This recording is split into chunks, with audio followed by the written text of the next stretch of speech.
Ano na nga palang petsa ngayon at magpapa-enroll na naman nga palang mga bata. Parang ang maikli lang ang bakasyon nila. Sige lang, bawi na lang daw next year. Buti na lang at meron pa kaming ulam kagabi. At iinitin ko na nga lang ito sa steamer sa rice cooker. Para less na rin sa gaas. Malaking tulong talaga itong rice cooker ngayon, double purpose na siya. Syempre kakain nga muna kami bago kami pumunta ng school. Eto na lang talaga yung gusto ko, yung iinitin ko na lang yung ulam. Ang sarap talaga pag si Dada ang nagluto. Buti na nga lang at nakabili kami ng rice cooker at malaking tulong talaga. Minsan nga hindi rin kami sabay-sabay kumain dahil yung iba busy. Fast forward mga mare, pagkatapos nga kumain at maligo ng lahat, eto na nga ready na at excited na rin ang mga bata. Sa sobrang excited nga, ang isa ko na nga lang kambala magdadrive dahil nga wala pa do si Dada.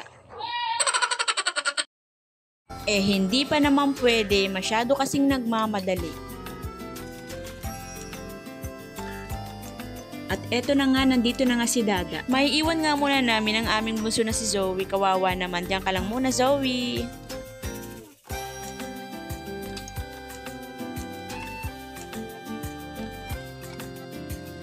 Pagkalipas nga ng 10 minutes ay nandito na nga kami sa school nila. Ang bilis lang talaga ng panahon, parang kailan lang mga elementary pa lang sila. Ngayon grade 9 at grade 10 na sila. Tapos na nga pala ang iba magpa-enroll kaya iilan na lang kaming magpapa-enroll. Medyo wala pa ang ibang mga teacher dahil nagla-lunch pa sila. Masyado siguro kaming maaga para sa hapon. Pumasyal-pasyal nga muna kami ng ibang room habang wala pang mga teachers. Naalala namin parang kailan lang dito rin kami nag-high school nung mga taong 2005. Hindi pa ganito ang mga rooms dati. Mga first floor pa lang yun. Ngayon marami nang nagbago. Ngayon meron ng mga third floor. At ngayon ang mga anak naman namin ang pumapasok ng high school. Grabe no, ang bilis talaga ng panahon. Mag-e-enroll nga pala ang kambal ko ng grade 10. Ang isa ko namang bunso na si Tonet ay grade 9. Halos pare-pareho na nga kami ng height. Piling tuloy namin ni Dada magpapa-enroll din kami.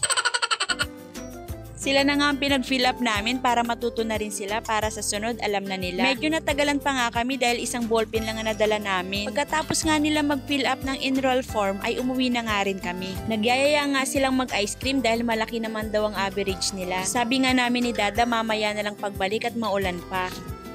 At eto na nga, bumalik na nga kami at gusto nga nila mag-ice cream. Dito nga kami pumuntang malapit sa amin sa 7-Eleven. At kako, pagbigyan ng mga bata at minsan lang. Very affordable nga yung ice cream dito at nasa 22 pesos lang. At kayang-kaya kahit 5 kami. Dalawang flavor lang ang pagpipilian, choco at vanilla choco. Akalain mo sa 22 pesos lang ay kontento ka na sa damit sa laki ng ice cream. Sa simpleng hiling lang na ganito ay mapapasaya mo na yung mga anak mo. Dahil habang bata pa, ibigay natin ang mga simpleng hiling at kaya nating mga magulang para sa mga anak natin. Dahil sabi pa, minsan lang silang maging bata. Napakasimple pa lang ng kanilang mga kaligayahan. At habang bata pa ay i-enjoy natin na kasama sila. Ice cream tayo mga mare!